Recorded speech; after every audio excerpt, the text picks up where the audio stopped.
Et tout le monde, nous retrouvons pour une nouvelle vidéo. Donc il s'agit de la présentation du deck Speed Duel Paladin des Ténèbres. Donc on va commencer par le main deck. Donc évidemment deux Buster Blader et deux Magiciens Sombres qui sont les monstres matériels de fusion pour le Paladin.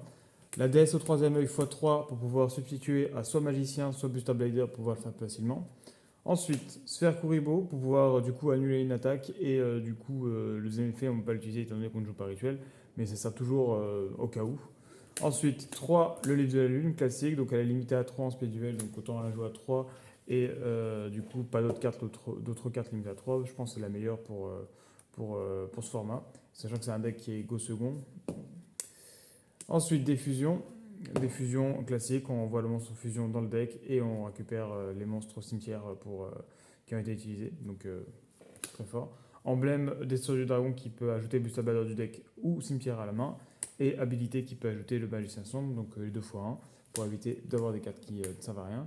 La fusion soldat de l'épée des sautisses qui invoque par fusion en utilisant des monstres main ou terrain comme matériel de fusion. Donc on l'utilise simplement. Et qui peut se recycler en plus. Et 3 rides étendues, qui est la seule carte que je joue en niveau piège, parce que je trouve que c'est la plus intéressant, qui permet, lorsqu'un monstre déclare une attaque, d'étoiler le monstre attaquant avec la plus haute attaque. Donc voilà. Ensuite, au niveau de l'extra deck, donc évidemment 3 Paladins des Ténèbres et le nouveau skill, le Spadassin Chasseur de Dragon qui permet une fois par duel de défausser une carte et d'invoquer par fusion un monstre qui fusionne Buster Blader et une sorte de monstre comme matériel de main, terrain comme matériel, donc voilà. Et tant qu'on le seul monstre qu'on contrôle est Buster Blader, un monstre fusion qui le mentionne, les monstres dans le cimetière adversaire deviennent dragons, donc du coup ça buff Paladin des Ténèbres. On va faire des exemples de main.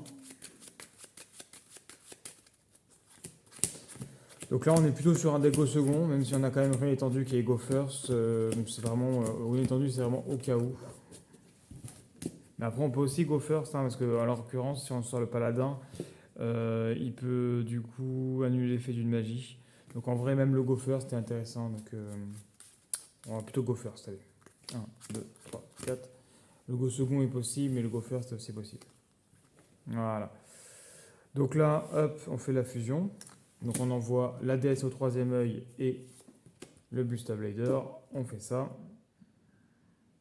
Le skill est toujours activé du coup, donc ça veut dire que tous les monstres du cimetière adversaire deviennent dragons.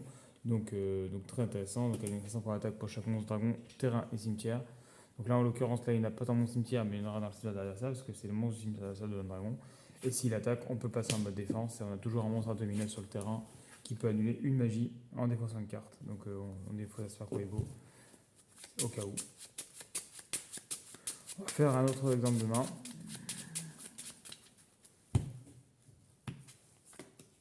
Voilà, on n'a vraiment pas une très bonne main.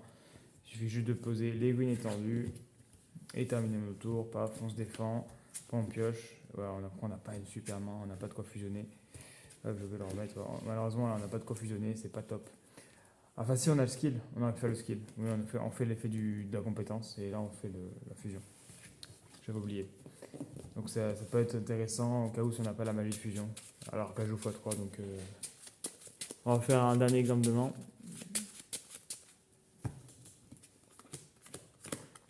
Ouch.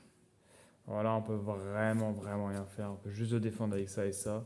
Et après, il faut espérer piocher les cartes qu'il nous faut. Malheureusement, là, on n'a pas une super main.